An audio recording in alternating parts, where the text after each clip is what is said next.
അസ്സലാത്തു വസ്സലാമു അലൈകി യാ സയ്യിദി യാ റസൂലല്ലാഹ് യാ ഹബീബല്ലാഹ് യാ ഹബീബി യാ റസൂലല്ലാഹ് സല്ലല്ലാഹു അലൈഹി വസല്ലം. ഇൻഷാ അല്ലാഹ് ഇന്ന് പറയാനായിട്ട് ഉദ്ദേശിച്ചേക്കുന്നത് തൗബയെ കുറിച്ചിട്ടാണ്. തൗബ എന്നാൽ എന്താണ്? സയ്യിദുൽ ഇസ്തിഗ്ഫാർ, പാപമോചനങ്ങളുടെ നേതാവ് എന്നാണ് തൗബയെ അറിയപ്പെടുന്നത്.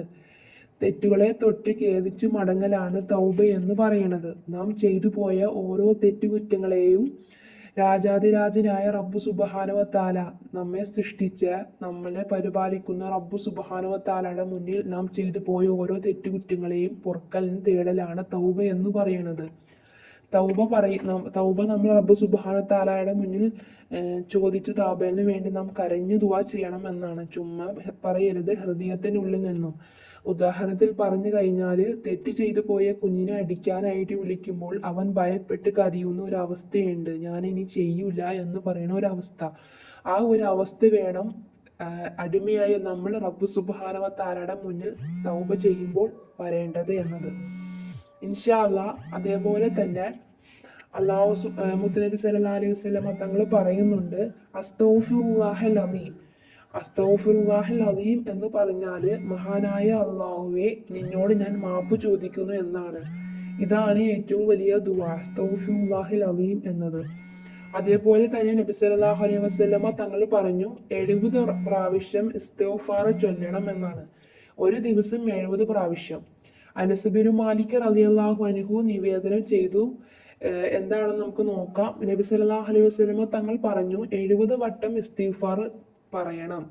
അപ്പോൾ ചോദിക്കപ്പെട്ടു, എന്താണ് നബിയെ സല്ലല്ലാഹു അലൈഹി വസല്ലം 70 വട്ടം ചൊല്ലുന്നതിന്റെ പ്രത്യേകത എന്താണെന്ന് ചോദിച്ചപ്പോൾ നബി സല്ലല്ലാഹു അലൈഹി വസല്ലമ തങ്ങൾ പറഞ്ഞു, 700 പാപങ്ങൾ പുറത്ത് തരുന്നതാണ് അല്ലാഹു സുബ്ഹാനഹു വ തആല. നാം 70 പ്രാവശ്യം ഇസ്തിഗ്ഫാർ ചൊല്ലിയാൽ 700 പാപങ്ങളാണ് നമ്മുടെ പൊറുക്കപ്പെടുന്നത്.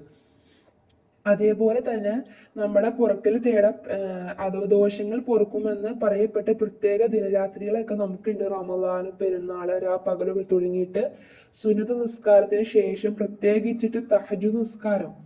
തഹജ്ജുദ് നിസ്കാരത്തിൽ നാം ദുആ ചെയ്താൽ, ഏത് ദുആ ചെയ്ത റബ്ബ് സുബ്ഹാനഹു വ തആല നമുക്ക് പ്രത്യേകം അതിന് ഉത്തരം നൽകുന്നതാണ് കേട്ടോ. തഹജ്ജുദ് നിസ്കാരത്തിന് ശേഷമുള്ള ദുആക്ക് വളരെ പുണ്യമുണ്ട്, മഹത്വമുണ്ടെന്നാണ്. ഇൻഷാ അല്ലാഹ്.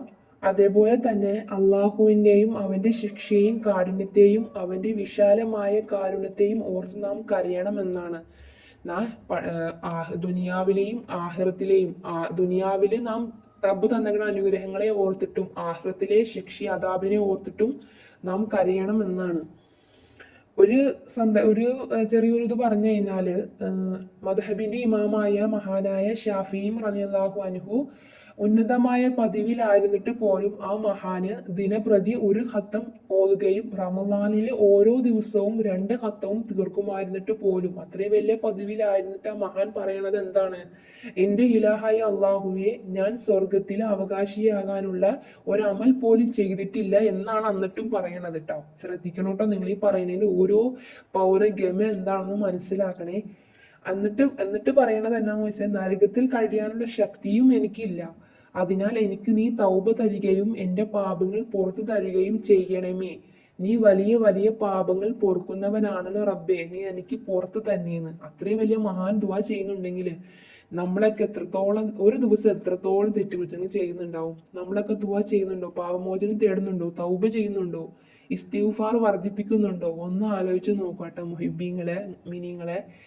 അതുപോലെ തന്നെ മഹാനായ അബൂബക്കർ റളിയല്ലാഹു അൻഹു, ഉമർ റളിയല്ലാഹു അൻഹു, എന്നിവരൊക്കെ കരഞ്ഞ് കവിൾ തടത്തിൽ കണ്ണുനീർ ഒഴുക്കിയതിന്റെ പാടുകൾ പോലും ഉണ്ടായിരുന്നു. അവരൊക്കെ അത്രയും പാപമോചനം ചെയ്ത് കരഞ്ഞിട്ടുണ്ടെന്നാണ്. അവരൊന്നും തെറ്റുകൾ ചെയ്യാത്ത മഹാന്മാരാണ്, ഔലിയാക്കളും മഹാന്മാരൊക്കെയാണ്. പക്ഷെ എന്നിട്ട് പോലും അവരൊക്കെ സിറാത്തുൽ മുസ്തഖീം, നേരായ മാർഗത്തിലാണ് അവരൊക്കെ നയിക്കണത്, കഴിഞ്ഞു പോയിട്ടുള്ളത്. എന്നിട്ട് പോലും അവരൊക്കെ പഠിച്ച റബ്ബിനെ ഓർത്ത് അവന്റെ ശിക്ഷയെ ഓർത്തൊക്കെ കരഞ്ഞിട്ടുണ്ടെന്നാണ്. ഒന്ന് ആലോചിച്ച്, നമ്മളിത് ഓരോന്ന് പറയുമ്പോൾ ചുമ്മാ പറയും, നമ്മളൊക്കെ അതിലൊക്കെ ദൃഷ്ടാന്തങ്ങൾ ഉണ്ട്. ചിന്തിക്കുന്നവർക്ക് ദൃഷ്ടാന്തം ഉണ്ടെന്നല്ലേ ഖുർആനിൽ പറഞ്ഞേക്കണത്. അപ്പൊ ഒന്ന് ചിന്തിച്ചാല് നമ്മുടെ നഫ്സിനോട് തന്നെ നമ്മൾ ചോദിച്ചു നോക്കാം, നമ്മളൊക്കെ എത്ര തെറ്റുകൾ ചെയ്തിട്ട് ഇന്ന് വരെ ഒരു അസ്തഗ്ഫിറുല്ലാഹിൽ അലീം എന്ന് പറഞ്ഞിട്ടുണ്ടോ? കണ്ണുനീർ ഒഴിക്ക് റബ്ബിന്റെ മുന്നിൽ ഒന്ന് കരഞ്ഞിട്ടുണ്ടോ? ഒന്ന് ചിന്തിക്കാട്ടോ മുഹിബ്ബീങ്ങളെ. അതേപോലെ തന്നെ പറയുന്നുണ്ട്, മഴ പെയ്യുന്ന സമയത്തൊക്കെ പെട്ടെന്ന് ഇജാബത്ത് കിട്ടണ ഉത്തരം കിട്ടണ സമയത്തൊക്കെ ഇസ്തിഗ്ഫാർ അധികരിപ്പിക്കാൻ, അങ്ങനെ നമുക്ക് ഉത്തരങ്ങൾ പെട്ടെന്ന് കിട്ടുമെന്നൊക്കെ. ഇപ്പൊ മക്കളില്ലാത്തവർക്കാണെങ്കിൽ മക്കളുണ്ടാവും, അല്ലെങ്കിൽ മക്കളുള്ളവരാണ് സ്വാലിഹായ മക്കളാക്കി അവർ സുബ്ഹാനഹു തആല മാറ്റും. അതുപോലെ സമ്പത്തുള്ളവരാണെങ്കിൽ ആ സമ്പത്തിൽ ബർക്കത്ത് ഉണ്ടാവും. ഇനി സമ്പത്തില്ലാത്തവരാണെങ്കിൽ അവർക്ക് സമ്പത്ത് ധാരാളമായി റബ്ബ് സുബ്ഹാനഹു തആല കൊടുക്കും. എല്ലാം അസ്തഗ്ഫിറുല്ലാഹിൽ അലീം, ഇസ്തിഗ്ഫാറിന്റെ ഗുണമാണ്, മഹത്വമാണ് കേട്ടോ. എല്ലാത്തിൻ്റെയും വിഷയങ്ങളുടെയും ഒരു പരിഹാരം എന്നതാണ് ഇസ്തിഗ്ഫാർ, അസ്തഗ്ഫിറുല്ലാഹിൽ അലീം, തൗബ, പാപമോചനം. അതുപോലെ തന്നെ നബി സല്ലല്ലാഹു അലൈഹി വസല്ലമ തങ്ങൾ പറയുന്നുണ്ട് 70 പ്രാവശ്യം ഇസ്തിഗ്ഫാർ ചൊല്ലണം എന്നത്. ഈ 70 പ്രാവശ്യം ഇസ്തിഗ്ഫാർ ഒരു ദിവസം ചൊല്ലിയാലുള്ള പ്രതിഫലം എന്താണെന്ന് അറിയാമോ മുഅ്മിനീങ്ങളെ? അനസ് ഇബ്നു മാലിക് റളിയല്ലാഹു അൻഹു നിവേദനം ചെയ്തിട്ടുണ്ട്. നബി തങ്ങൾ സല്ലല്ലാഹു അലൈഹി തങ്ങൾ പറയുന്നുണ്ട് 70 വട്ടം ഇസ്തിഗ്ഫാർ പറയണം എന്നത്. അപ്പൊ ചോദിച്ചു, എന്താണ് നബിയെ 70 വട്ടം ചൊല്ലിയാലുള്ള പ്രതിഫലം, പ്രത്യേകത എന്താണെന്ന് അനസ് ഇബ്നു മാലിക് റളിയല്ലാഹു അൻഹു ചോദിച്ചപ്പോൾ നബി തങ്ങൾ പറയുന്നുണ്ട് 700 പാപങ്ങൾ അവന്റെ പുറത്ത് കൊടുക്കുമെന്നാണ്. 70 വട്ടം ഒരു ദിവസം ചൊല്ലിയാൽ 700 പാപങ്ങളെ നമുക്ക് പുറത്ത് തന്നെ റബ്ബ് സുബ്ഹാനഹു തആല. ദുനിയാവിൽ എന്തെല്ലാം നമുക്ക് ദുനിയാവിൽ ആഖിറത്തേക്ക് രക്ഷപ്പെട്ടു പോകാൻ റബ്ബ് സുബ്ഹാനഹു തആല എന്തെല്ലാം രീതിയിൽ നമുക്ക് തന്നിട്ടുണ്ട്. ദിക്റായിട്ട് സ്വലാത്ത്, അതിലേക്ക് എത്രത്തോളം പവർ, എത്രത്തോളം മഹത്വം ഉണ്ട്. അത് ദുനിയാവിലും ആഖിറത്തിലും നമുക്ക് പ്രയോജനം ഉണ്ടായിട്ട് പോലും നമ്മൾ അതൊക്കെ നമ്മൾ മൈൻഡ് ചെയ്യുന്നുണ്ടോ? നമുക്ക് എത്രത്തോളം ഇതിട്ട് തന്നിട്ടും നമ്മൾ അതിനെ മൈൻഡ് ചെയ്ത് അത് അള്ളാഹുവേ നീ എനിക്ക് തന്ന ഒരു അനുഗ്രഹമാണല്ലോ അത് ചൊല്ലാൻ നോക്കുവോ, എന്തെങ്കിലും ചെയ്യുന്നുണ്ടോ? നമ്മുടെ ആഹിറത്തിൽ നമ്മൾ വിചാരമുണ്ടോ? ഇന്നലെ നാളെ മരിച്ചു പോയാൽ ഇരുട്ടുന്ന കബറുകളിൽ കിടക്കുമ്പോൾ ശിക്ഷയെ ഓർത്തിട്ട് നാം കരയുന്നുണ്ടോ? അതാബിനെ ഓർത്തിട്ട് കരയുന്നുണ്ടോ? ഇതൊക്കെ നമ്മുടെ നഫ്സിനോട് നാം ചോദിക്കേണ്ട ഒരു കാര്യമാണ് കേട്ടോ. നമ്മുടെ ജീവിതത്തിൽ പ്രധാനപ്പെട്ട ഒരു കാര്യമാണിത്. നാം ഓർത്ത് കരയണം എന്നാണ്. 3 പ്രാവശ്യം നാം നരകത്തെ ഓർത്തിട്ട് അതാബിനെ ഓർത്ത് കരഞ്ഞാൽ ആ നരകം നമ്മളെ വിഴുങ്ങില്ല, നമ്മൾ ശിക്ഷിക്കില്ല എന്നൊക്കെ പറയുന്നുണ്ട്. അങ്ങനെ ഞാൻ കേട്ടതായിട്ട്. ഇൻഷാ അല്ലാഹ് അല്ലാഹു സുബ്ഹാനഹു വ തആല നമ്മളെയൊക്കെ കാക്കുമാറാകട്ടെ. അതേപോലെ തന്നെ ഇസ്തിഗ്ഫാർ, അസ്തഗ്ഫിറുല്ലാഹിൽ അലീം ചൊല്ലുന്നത് കൊണ്ടുള്ള 8 മഹത്വങ്ങളുണ്ട്. നമുക്കത് എന്തൊക്കെയാണെന്ന് നോക്കാം. ഒന്നാമത്തെ എന്ന് പറയുന്നത് നമ്മുടെ ഹൃദയം ശുദ്ധീകരിക്കപ്പെടും, നല്ല മനസ്സിന്റെ ഉടമയായിട്ട് നാം മാറുമെന്നാണ്. 2, നമ്മുടെ ജീവിതത്തിൽ വന്നുപോയ മുഴുവൻ പാപങ്ങളെയും അള്ളാഹു സുബ്ഹാനഹു തആല പുറത്തു തരുന്നതായിരിക്കും. 3, നമ്മുടെ ശത്രുക്കൾ ആരെങ്കിലും ഉണ്ടെങ്കിൽ അവർക്ക് എതിരെ വിധിയും ഉണ്ടാകും.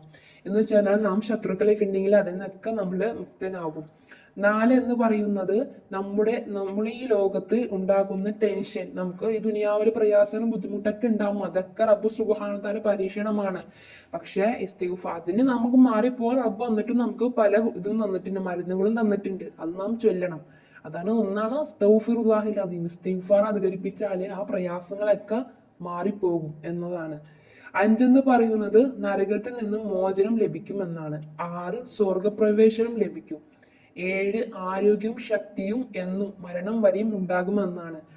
8 എന്ന് പറയുന്നത് അള്ളാഹുവിൽ നിന്നുള്ള കാരുണ്യം ഉണ്ടാകും, അഥവാ ലഭിച്ചുകൊണ്ടേയിരിക്കും. ഇസ്തിഗ്ഫാർ അധികരിപ്പിക്കുന്നവരും നമ്മുടെ അള്ളാഹു നിന്നിട്ടുള്ള കാരുണ്യം, അവന്റെ റഹ്മത്ത്, ബർക്കത്ത് ഉണ്ടാകുമെന്നാണ്.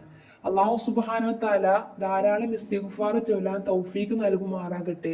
എല്ലാത്തിലും അതിൻ്റെതായ സ്വലാത്ത് ആയിക്കോട്ടെ, എന്ത് ദിക്റുകൾ സ്വലാത്ത് എന്തായിക്കോട്ടെ, അതിനൊക്കെ ഒരുപാട് പ്രതിഫലങ്ങളുണ്ട്, മഹത്വങ്ങളുണ്ട്. അത് ദുനിയാവിൽ മാത്രമല്ല, അത് ദുനിയാവും ആഖിറത്തിലും കൂടിയിട്ടാണ് റബ്ബ് സുബ്ഹാനഹു തആല നമുക്ക് നന്നേക്കണത്. എത്ര പാവാണ് നോക്കി നമ്മുടെ അള്ളാഹ്. നമ്മൾ എന്നിട്ട് റബ്ബിനെ ഓർക്കുന്നുണ്ടോ? ഒരു നേരം ഓർക്കുന്നുണ്ടോ? അല്ലെങ്കിൽ നമുക്കൊരു നല്ലൊരു ഇത് വന്നു കിട്ടിയാൽ അതിനെ ഹംദ് പറയുന്നുണ്ടോ? റബ്ബേ നീ എനിക്ക് തന്നല്ലോ, ഞാൻ പ്രതീക്ഷിക്കാണ്ട് തന്നെ എൻ്റെ ആഗ്രഹം നീ സാധിച്ചു തന്നല്ലോ എന്ന് നാം ഹംദ് പറയുന്നുണ്ടോ? ഇതൊക്കെ ഒന്ന് ചിന്തിക്കാട്ടെ മുഹിബീങ്ങളെ. ഇതൊക്കെ നാം ചിന്തിക്കേണ്ട ഓരോ കാര്യങ്ങളാണ്.